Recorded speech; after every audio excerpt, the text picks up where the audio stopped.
Welcome to Bad Influence, the place where you can always see the latest and best hardware and software like this. The most powerful, most expensive, noisiest computer we've ever had in the studio. A computer capable of graphics like these. Our main review is Jungle Book on the Game Gear.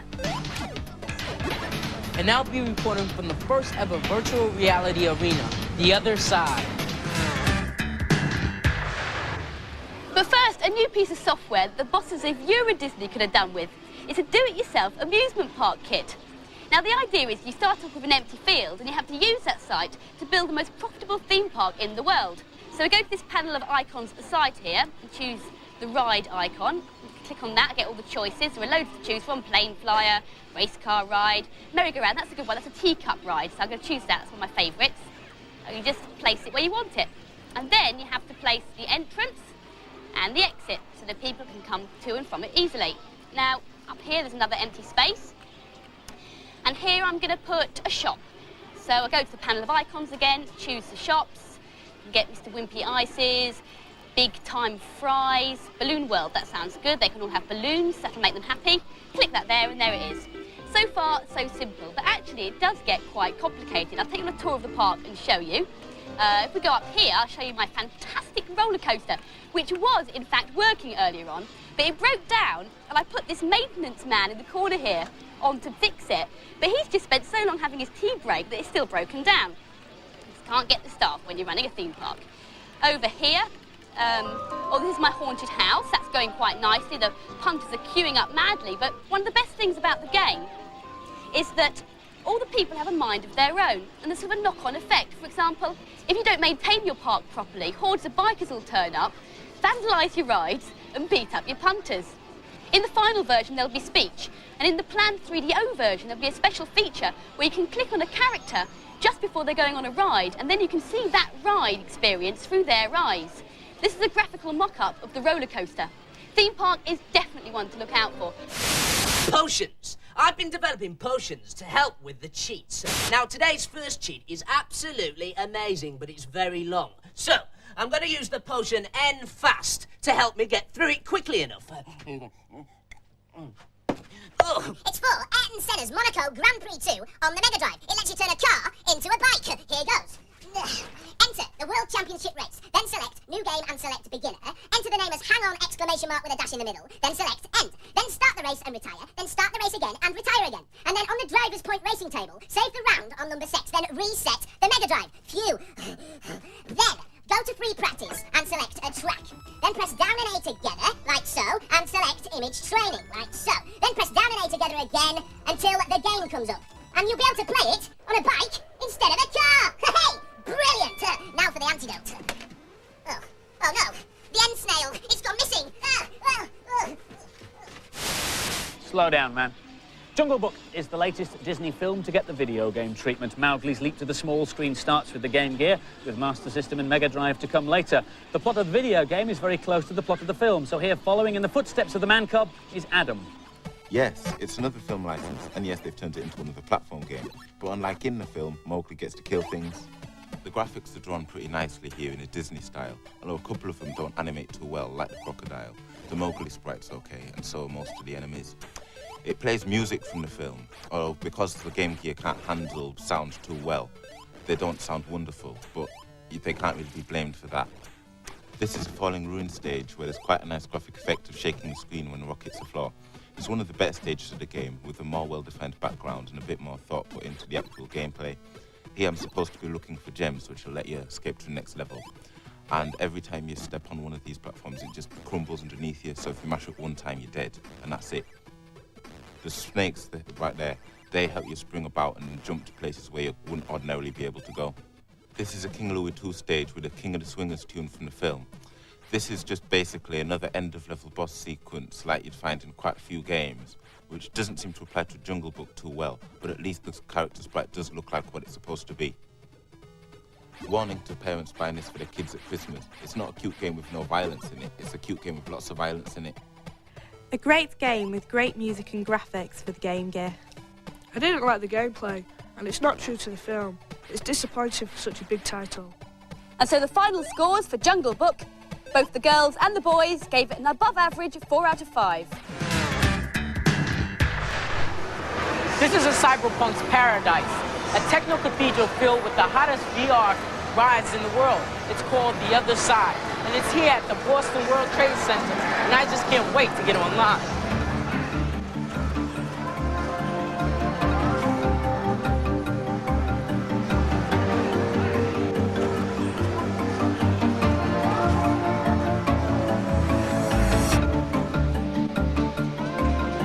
This is Mandela. Using blue screen and computers together, I can actually be part of the game. The computer can tell where the edge of my body is on the screen. So where the images meet, I can interact with the picture and create new games. Neat. Hit the on start. Power up. Engage. Brace yourself. This is the public debut of this experience called Freedom 6. I'm in a motion-based theater, and I'm pursuing an intruder through a city of the future. Brace yourself.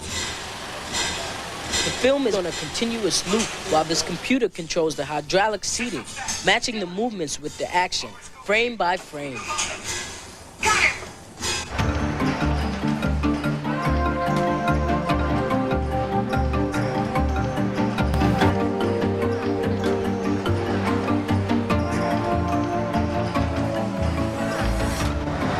This ride takes all the ingredients of other simulators and adds an extra ingredient, G-Force, to make the experience as realistic as possible. Inside, I'm going to be driving an Indy car, which is a very fast racer. See you later.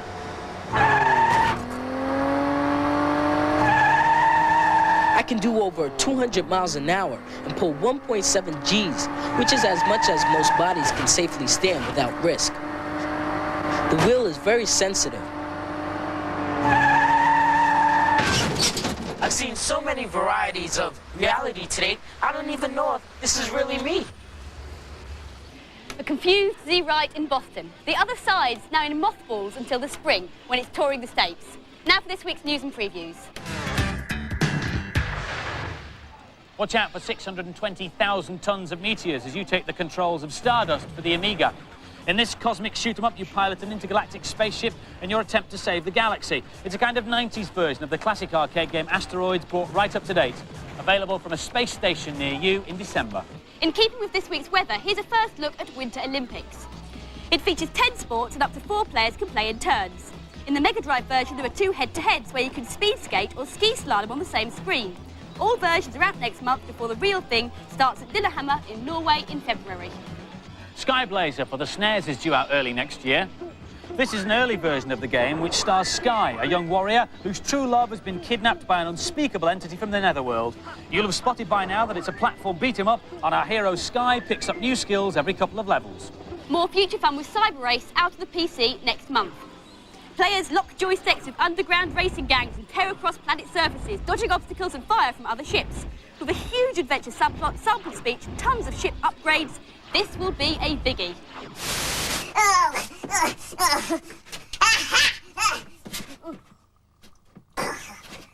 no! I thought that was the antidote, but it's actually enlarge. Oh, well, at least it stopped the end fast. This next cheat is for Battletoads on the SNES. On the zit, rash and pimple screen, simply hold down A and B and press start, and you'll get 5 lives and 5 continues. Hey, now I need to drink the N small. There we go. Whoa! Whoa! Oh no! The N small, it wasn't diluted.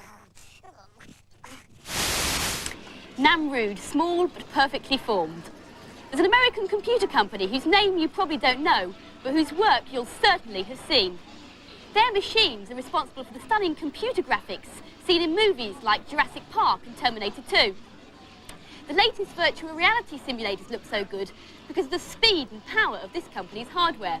And with Nintendo, they're now working on a home machine which should be ready in 2 years' time. The company's name? Silicon Graphics. And whilst nobody knows anything about the home machine, this is what their professional models can do.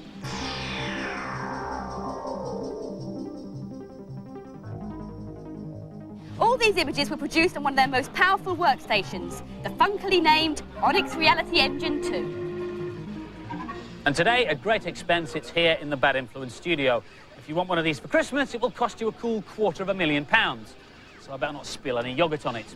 It produces images 4 times the quality of your normal TV picture, so I'm seeing much crisper pictures than you are. And astonishingly, all these images are happening in real time.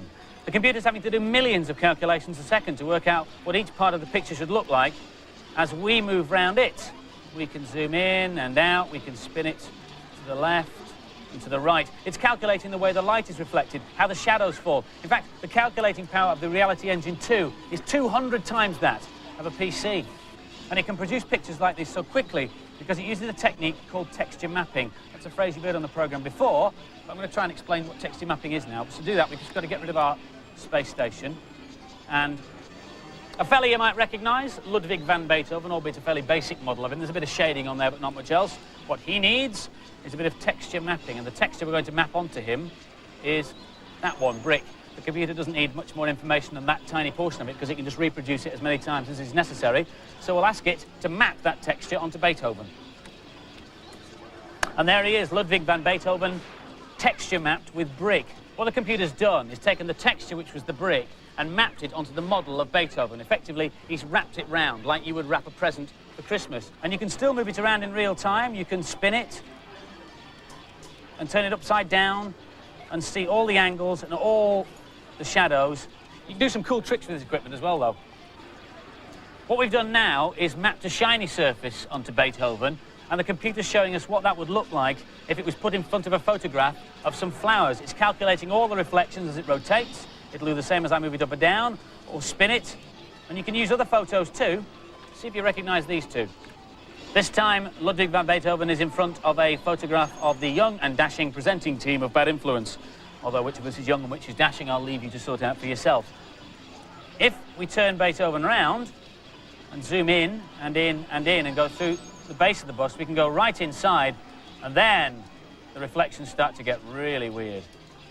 There are other things you can do with photographs and texture mapping as well. I scanned in a photograph of Violet earlier on, and watch, I can make it look like I've dropped a pebble into the pond, create a ripple effect, or better than that, I can stretch her nose, make her fingers longer, or even rotate her hair. And to show you how texture mapping helps me do this, I'll just have to call up another photograph. Underneath this photograph is a grid, and there was the same grid underneath Violet's photograph. And if you want to distort the image, the computer calculates how the grid would be distorted, and each point on the photograph corresponds to a point on the grid. So all the computer has to do to figure out distortion is distort the grid and then just texture map the photograph over the distortion. It really is a very simple but very effective technique. You can also use texture mapping to create virtual worlds. All the images in this virtual town have been created by texture mapping. I should be on the right, it's America. Hang a left and make for that tree. Even the trees have been created by texture mapping. Look, if I turn the texture mapping off, you can see it's just a block or a two-dimensional billboard. And what the texture mapping does is put a photograph of the tree onto that block. And where there isn't a tree, it makes the block invisible. It really is very clever. It just maps it on in the same way as it mapped the brick and the shiny surfaces onto Beethoven. And the same applies to all the buildings. Look, without the texture mapping, they're just blocks. With the texture mapping, the detail is quite incredible. There's also a virtual lorry that drives around the village, and you can look at it from different viewpoints. From here, which peculiarly is the front axle, or from outside the lorry like that, or from way up in the sky. Remember I told you the trees were texture mapped onto two-dimensional blocks? See how, as it passes the lorry, the billboard turns. If your point of view was in the lorry, that would just look like a tree all the way around. But from the air, you can see how the computer fools you. This kit costs £250,000, so obviously it does have some serious aspects too. Architects can produce very accurate walkthroughs of buildings that prospective customers can walk around and explore at will. This is a real building. It's the University of California in America. Designers can try out their ideas, see where they want the doors and windows to be, see if the whole building works as a whole. And my favourite demo as a bit of a sailor is this one, a harbour simulator for training boat captains. And now for some more games reviews. Cosmic Spacehead on the Mega Drive is a curious console game, as it uses a mixture of styles. It's a kind of cartoony, point-and-clicky, adventure-y, platformy, puzzly, role-playing-y sort of game sort of thingy. Anyway, Cosmic has to find his way to Earth from his home planet Linoleum and get some souvenirs to prove he's been. Here's Sarah. This is an adventure game where you have to work out a strategy to get Cosmic back to Earth. I'm in Old Lino Town now, and I'm going to go into the post office to get a passport. I can choose various actions that I want to do to get me to the next step, such as look, pick up, talk, give, or use. The controls are quite hard to use if you are not used to this sort of game. There are various other little games inside the overall game. In this platform level, you have to collect little sweets which help to get extra lives. If you're a patient person and like to puzzle things out, then this is your sort of game, but it's not really mine. Despite the cutesy graphics, it's not really for little kids, but if you like role-playing games, it'll make a nice change. This is a poor excuse for a role-playing game. The graphics are cute, but I didn't like it because it felt as if it should be controlled by a mouse rather than a joypad. And the scores for Cosmic Spacehead. The girls gave it a run-of-the-mill 3 out of 5, and the boys gave it a poor 2 out of 5. The ninja from the nth dimension is back. As in all good sequels, Zool's brought a friend, and she's called Zoos. The story so far is that the evil Cruel has sent his henchman Mental Block to wreak havoc on the nth. You start in Swan Lake, so here, girding his loins for some foul play, is Wayne. For those who have seen the original Zool, this may look terribly familiar. The main structure of the game is taken directly from the original, but with a few subtle changes. Here we see the new character, Zoos. She's a female ninja. Makes a change to see a female character doing something of any use, rather than waiting to be rescued. The graphics are really well drawn and the sound's very good, but unfortunately you can only have either the music or the sound effects on at once. Here I have to collect 99% of all the things on the screen to be able to finish the level. They've taken the easy option here. They could have made it radically different, but they've stuck with the winning formula. Don't buy it if you've already got Zool, though. I really like this game. The graphics are really good and it's very playable. It's another platform game, but it's actually very good, even though it's very close to the original. And the scores for Zool 2. Both the boys and the girls gave it an excellent 4 out of 5. Hello again, Furtlers. I've got one potion left that I call Invisible. Right, here goes. Oh, it worked. Right, now time for my first invisible cheat. It's for Transbot on the Master System. First of all, plug in 2 controllers, then hold down buttons 1 and 2 and turn your console on. Now, wait for a secret command screen to appear. When it does, turn all the numbers onto on, like so, and then press start on controller 2 and start on controller 1, and your ship will be invisible. Oh, sorry, I mean invincible. Now for the antidote. Ah, yes. Oh no, it's not worked. I'm going to be like this forever. Andy, Violet. I hope he doesn't find the antidote. If you want to read the data blast at your video recorders now, last week's competition was to win a portable CD player and a jacket and CD from Last Action Hero, and 10 runners-up get bad influence T-shirts. We asked you in which Austrian town was Arnold Schwarzenegger born. The answer is Graz, and the lucky winner is Stephen Bow from Folkestone. This week's competition prize is the Reality Engine 2.